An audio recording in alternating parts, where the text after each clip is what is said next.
Hey everyone, and welcome to the Women in Power podcast. I'm your host, Bri Logue. Today we have Ashley Ford with us. Ashley is the owner of Pretty Penny Accounting and an expert in small business accounting, a QuickBooks guru, and has worked with hundreds of entrepreneurs to change the way they make and spend their money. She knows that financial clarity is the key to sustaining success, sustainable success. It is obsessed with helping women in business succeed. Thank you so much for being here with us today, Ashley. Thank you so much for having me. I'm super excited to chat with you today. Thank you. So to start, why don't you tell us a little bit about you and what you're currently doing? Yeah. So, like you just said, my name's Ashley. My business is Pretty Penny, and we offer bookkeeping and advisory services for small businesses, specifically female-owned brands in the e-commerce space or with retail stores and service providers. And that's really our sweet spot. That's what we love to do. My passion is really helping women succeed in business and kind of find their groove in their industry and really get to see that vision that they have for themselves live out. Oh, that's so cool. So why don't we tell us, before we get into all the amazing best practices we have when starting a business and accounting and all those fun things, let's start a little bit about your story. How did you become an entrepreneur? So I think from a young age, I knew I wanted to be an entrepreneur. My parents are entrepreneurs. I come from a family of small business owners. My sister even had, she used to sell cheesecakes in our neighborhood when she was 7 years old. What? And she would make some pretty decent money off the cheesecakes that she would sell to people, especially around the holidays. So I think even from a pretty young age, I had this sort of entrepreneurial spirit just kind of lived in my family. So I went to school and I majored in accounting. And when I left there, I went to go work for a CPA firm. And it was there that I got a ton of knowledge about what it means to really manage the finances for a small business. All of our clients were small businesses in all different types of industries.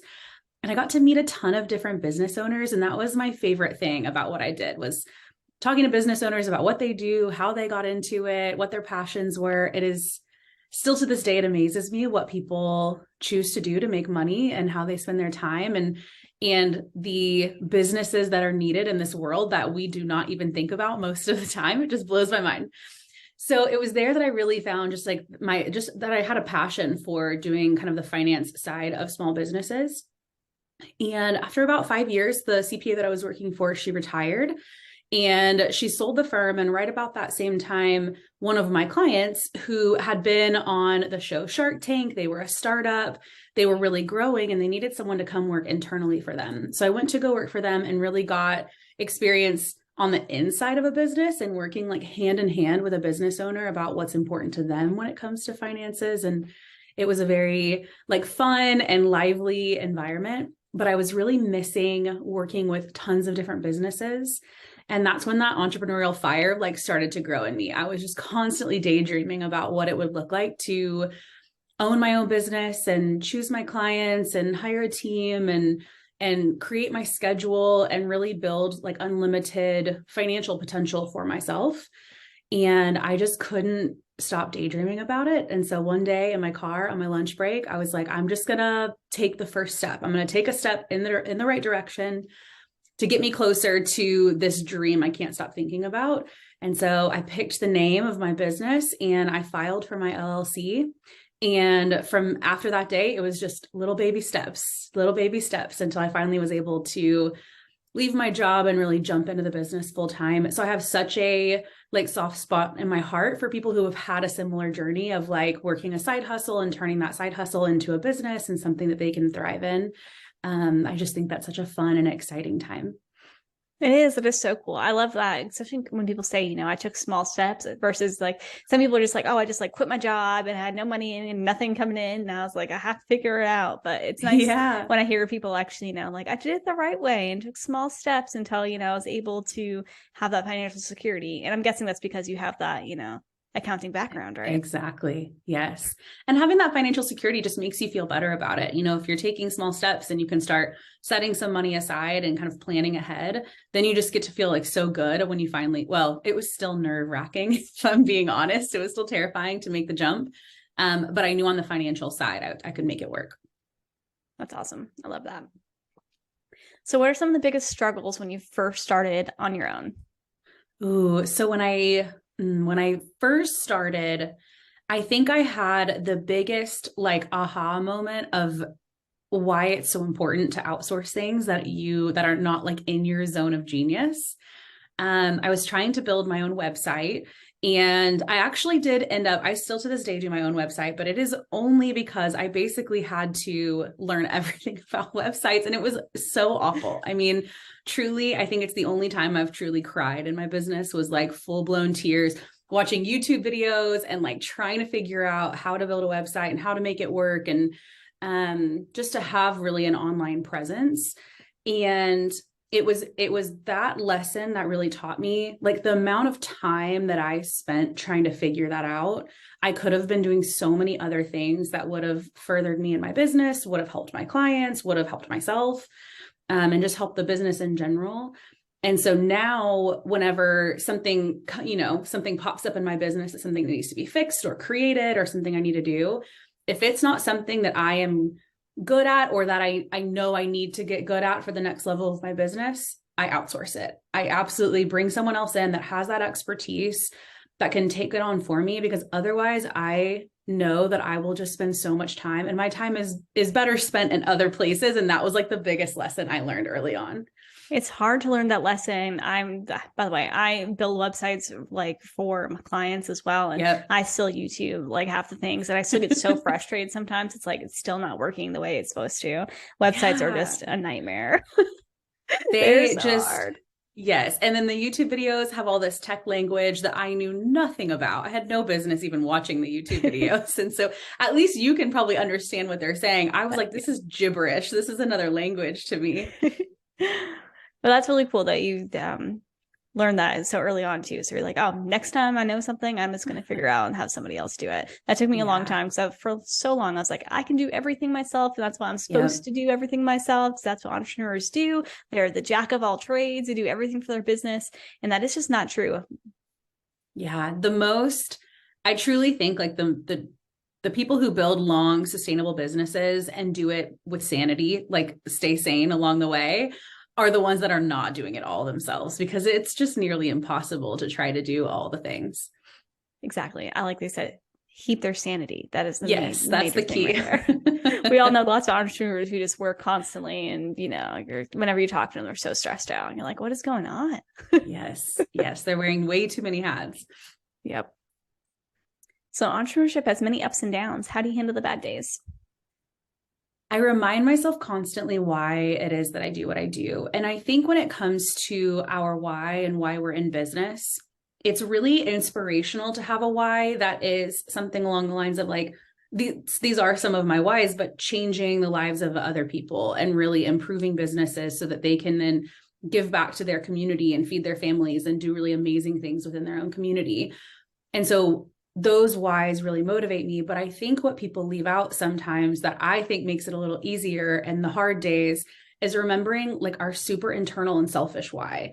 And sometimes that's just the why of not wanting to work for somebody else, or wanting to be able to create the freedom that you can within your own business, or to really have unlimited potential. And it's amazing to see. I think every entrepreneur knows this, but like, you grow so much as a person when you own a business. You're learning so many different sides of the business. I mean, you learn things you never thought you would ever have to learn in your life. But also you're just developing as a person. You become a better problem solver. You become a better leader. And so those two things motivate me internally too. Like, I just remember how great it is for my growth as a person, and the fact that I have the flexibility that I have, and those like core reasons where I really wanted to start a business in the first place. And then also for the clients, like I just really, want to serve them and help them be more successful. So remembering those pieces of like truly the nitty gritty, even if it's selfish, of why you got into business, makes the hard days better, because you're like, we can stick through this. Tomorrow will be a new day. Maybe it'll be an easier day. And that can really get us through. No, it does for sure. I know one of the biggest things for me was like, oh, I want to have weekends off like that. So I worked in retail before, and I was like having weekends off like a normal person, that was like a big thing for me. And I just lost sight of that like almost instantly. And then, like a couple of years later, and I was like, why am I not liking my business? Like, why am I like struggling so much? And it's like, oh, because I completely lost track of like why. I wanted more time for myself. I didn't want to work every single day, hours a day, every single day. I wanted to actually take that time and, have a life. So once I actually remembered that and actually took that time, everything came so much easier and actually, loved it again. That's so, so true. And that's such a valid why. And then whenever you get to like see yourself do that, even on the hard days, you're like, at least I don't have to work this weekend. Right. That's pretty great. So I'll figure this out and keep moving forward. So I'm really excited to kind of jump in into more about the accounting stuff. So I know it has to be more generalized because we have lots of different people on here. But let's start with QuickBooks. QuickBooks is like the bane of most entrepreneurs' existence. How do you help entrepreneurs with their QuickBooks, and what are some best practices there? Yeah, amazing. So QuickBooks is by far my best.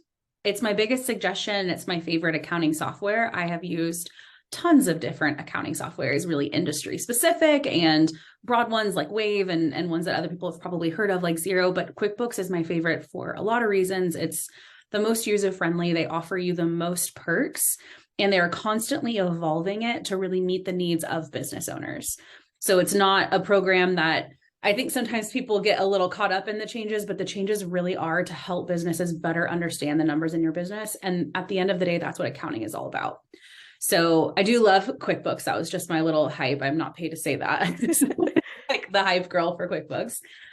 But we do kind of two different things. One is our done for you services. So we help clients by just taking QuickBooks off their plate completely, whether it's on a project basis, like getting a full year cleanup done so they can get their tax return filed, or on a monthly basis so they can see what their numbers are monthly.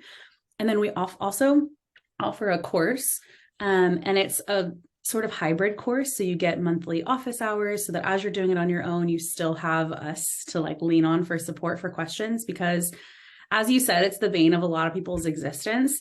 And I think it's because just like when I was building that website, when you get stuck and you try to go to Google or you go to YouTube, the information is so overwhelming. And sometimes all you want is just to be able to like send someone a question and get an answer that is directly related to what you actually need, rather than having to like sift through something that's in a different language. So that's what we did with our QuickBooks course, was we built in that support so that people don't get stuck and then feel like this isn't something I can tackle. But for best practices in QuickBooks, the biggest thing is just trying to stay consistent with it. So if anyone has used QuickBooks, you connect your bank accounts directly into QuickBooks. And then you have to go into QuickBooks and sort of categorize those transactions and say, this was a marketing expense or this was income. You kind of tell it what the different things were. And where I see people getting really hung up is if they wait 6 months to a year to try to go in and categorize the transactions for that whole period of time, because one, we barely remember what we spent last week, much less what we spent 6 months ago or a year. So if it's like a general expense, there's things you're going to know what they are, but when it's a general expense, you have no idea, and you're trying to pick your brain to try to figure out what happened so long ago. But the other piece of that is it's going to take you so long if you wait to do it until so much time has passed. So taking time to go in like 15 minutes a week or even an hour every month to really categorize all those transactions and get everything put into QuickBooks is going to be a huge, huge time saver. And then you can see as you go along what questions you have, where you're where you're getting stuck, and find support to kind of get you through that phase. Nice. Yeah, I'm that person right here. I'm the person that, it's like, cool. It's been, like 8 months since I've looked at QuickBooks, and now I'm like super stressed out because it's going to take me, days to figure all this stuff out. Yeah, I'm definitely that person. It's truly so common. And I think the reason is because you didn't get into business, and a lot of people didn't get into business to do QuickBooks or do accounting, right? Like you're spending your time focusing on things that are bringing your business money, that are serving your clients, that are growing your business. The tricky part is that it's just important, right? It's important to understand the numbers in our business and be able to use that information to make better decisions and figure out what streams of income are doing well, where our money is being spent. So it's also just going to give you such good information if you keep up with it every month, and be able to use that information in your business. Data is amazing. It is. And everybody always says that. It's like number thing, know your numbers. And I was like, oh yeah, I'm so good at that. And then I look back and oh, I actually haven't looked at my books in a long time. I need to go to that. And I feel like at the beginning of every year, I'm like, I'm going to be so much better this year. And it's, 3-2. And I can't say I've gone through and categories and that stuff. So now it's what I have to do today, because we just talked about it. And it's the first of the month, right? That's always a good thing. That's a perfect time. Right. I wanted to go the first day of every month, I want to go in and categorize everything, which, shouldn't take that long if you do that. But Exactly. If you keep up with it. So something I recommend is putting like blocking off time on your calendar for like the first of every month throughout the year, and then holding yourself to that meeting like it's a meeting with a client or a meeting that you need to go to, even if it's a short meeting and you have to go back and finish it later. Because I think that helps, because man, time flies, and all of a sudden we'll be like months, we'll be like, oh, I really meant to do that. I just never found the time. Or when I did, it was definitely the last thing I wanted to do in that time. I know I have things like that on my to-do list that even if I have a moment, I'm like, I'm going to put that off until a little later. So let's chat a little bit about prepping for taxes. We are in tax season right now, right? Entrepreneurs have to pay their taxes usually by April 12th, I want to say, right? Yeah, 15th. April 15th, right? So we're all in that tax period right now. What do you have some tips to prep for taxes so you're not a last minute person like I am, or if you are a last minute person, kind of how to not get so stressed out about it? Yeah. So looking back, kind of getting prepped for tax season, the biggest thing you need is you need to have documented all your income and your expenses. So when you're thinking about prepping for like next tax season, you can imagine how easy it'll be if you're keeping up with things every month. Then come tax season, you're like, oh, I already have everything categorized. It's all together. I just need to send it to my tax accountant or plug it into my tax return. So going forward, that like consistency and doing it every month will be so, so helpful. And then also when it comes to sort of planning for taxes, setting some money aside for tax savings will make it so helpful, because as your business grows, you're going to owe in taxes. And as it grows even more, you'll owe more in taxes. And it can feel like kind of a gut punch when we have to send that check or that amount right after or right out of our main checking account. So setting up like a savings account on the side and moving money into that every month, like 20-30% of your profit every month, putting it in that savings account, can really help with the financial stress around tax season. I think that's what hits a lot of people, is like a fear of, I don't know how much I'm going to owe. I don't know if I'm even going to have the money that I need to pay in. Do I put it off? Do I file an extension? What does that look like? So if you set that money aside, it's really going to take away that financial stress. And then if you have the consistency of doing your bookkeeping each month, it's going to take away the like organizational stress. So then you have a stress-free tax season. And I say that kind of cheeky because it's not going to be stress-free, because it's tax season. It's always a little stressful, but it will make things a lot better. So if you haven't done that, that's totally okay. It's just plan some time to really sit down and get things pulled together for last year. That way you can just go ahead and tackle it head on, get it all done. I feel like the longer that you let it linger, I think we downplay how much financial stress plays a part in like our mental like health and just the stress we see in our business. So if you can just go ahead and tackle it and get it done, you'll feel a lot better, kind of just moving forward in the year. Definitely. I love that. So what are some good questions to ask as a small business owner when you're looking for a new accountant? Ooh, I love this question so much. So I have talked to at least hundreds of small businesses, and the biggest thing I hear when it comes to struggles with an accountant is the communication and the ability to feel vulnerable. So this might look like having an experience with an accountant where you didn't feel like you could ask questions, or weren't getting answers to questions that were helpful to you. And it might just be that there is like a communication barrier there, or communicating on a different level or something. And just someone that you can truly feel vulnerable with. So I suggest whenever you're looking for an accountant to really vet out someone that makes you feel comfortable and that you feel like you could really get vulnerable with and that you could talk to and ask questions to. I always kind of joke that I feel like working with an accountant is like opening your robe. You're just like, here's everything that I have. It's a very vulnerable situation because you're basically doing that with your bank accounts. You're like, here's everything that I have. Here's how I spend my money. Here's how things have been going. And as accountants, our goal is never to judge, there should never be any shame. Our goal is really just to take that information and make it easier to digest and then allow you to make decisions with that information. So finding someone that you really feel comfortable with and that communicates in a way that you understand and that you feel like you could communicate with, if that makes sense, so that you feel like you're supported throughout the process. That makes total sense. I feel like we're always taught, not to talk about money, or at least I was when I was a kid, Yeah. like, oh, we don't talk about money with other people. And I feel like that's definitely, so you have to be very vulnerable when you're actually talking about money. Yeah. Which leads into our next question, our last question. Money mindset. How do you help people with their money mindsets? I didn't even know the term money mindset until maybe a year or two ago. And I kept seeing it sort of pop up on the internet. And I was reading some books that were talking about sort of the mindset around money. And it was then that I realized I didn't have the greatest relationship with money. I just didn't really realize that it was a scarcity mindset. But it was things like, I can't really afford that, or what if more income never comes, or like just basically, what if I fail, right? Like, what if this doesn't work? What if the money runs out? I don't have enough money to really fulfill the big dreams that I have. And when I realized that those were really hindering me and my business, and started to like slowly tweak those narratives that I had playing in my head, it was an absolute game changer. It was a game changer in my life, and it was a game changer in my business. And now I'm able to invest in really healthy ways, and healthy ways that grow myself and that grow my business. And so seeing that transformation in myself and like kind of going through that transformation has really made me want to show it to everybody else. Like, there is such a better way.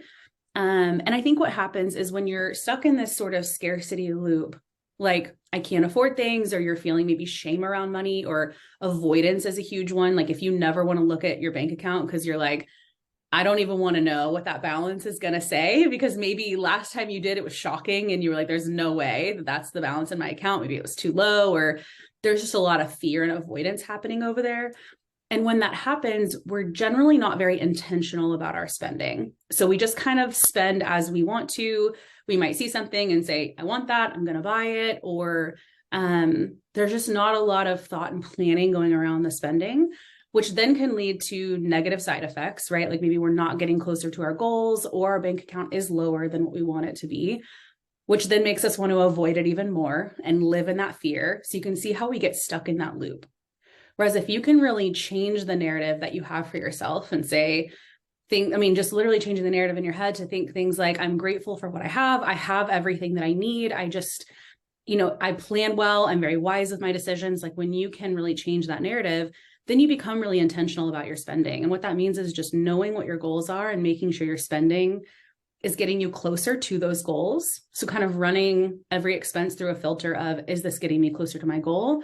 Or is this kind of like a shiny object over here that just looks nice, or that someone else is doing and something I think I want to do? And when we're really intentional about our spending, it gets us closer to our goals. And it could even leave more money in our account, or allow us to save or invest or do other things with the money that we have, which then makes us really freaking grateful for what we have and makes us feel like we're making really wise decisions. So we get into this abundance loop. And when you're living in this abundance loop, that right there is the game changer. That's really where you can see yourself and your business thrive. I love that. I've definitely been stuck in that loop before. And you're right. It's when I started reading, I think it was Jen Cicero's book. Yeah. You're a Badass at Making Money. That kind of like really changed my mindset for that. And that was like the first one I ever read. And I was like, oh, wow, this is great. And then was it The Richest Man in Babylon? That was another one that I just like, really loved, that really helped me a lot there. Yeah, there's so many good ones. And there's another one called We Should All Be Millionaires by Rachel Rogers. And it was right along with those that you just mentioned. It's a great book just to give you some tactical things to do. Like, money mindset sounds all woo woo, but like, what do I actually do to change this? And reading all of those is really helpful. That leads us to our last question. What is your favorite book? Ooh, that's a good question. There's a book that I am just about to finish reading, and it has been just absolutely incredible. It's called 101 Essays That Will Change the Way You Think. And it's really an amazing way to really feel seen and heard. And it's helped me in my business. It's helped me in my personal life. And so I highly recommend it. And that one's just top of mind because I'm finishing it up right now, and I have just been like enthralled. Like, I don't even want the book to finish. I don't want it to end. So I highly recommend it. Nice. Well, that's how you know it's a good book, right? When you're like, I don't want to put it down because I do not want this book to end. My husband's the kind of person that'll just like stop reading it. And it's like, I will never be that person. I'm like, I need to finish it and then I'll reread it if I really love it. Yep. There you go. That sounds great. I'll have to add to my list. So how can people connect with you?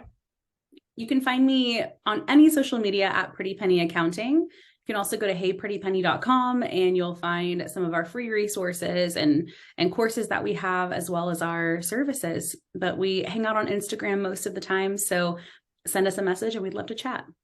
Awesome. And we'll have all those links in the show notes. So thank you so much for being here with us today. Amazing. Thank you so much for having me.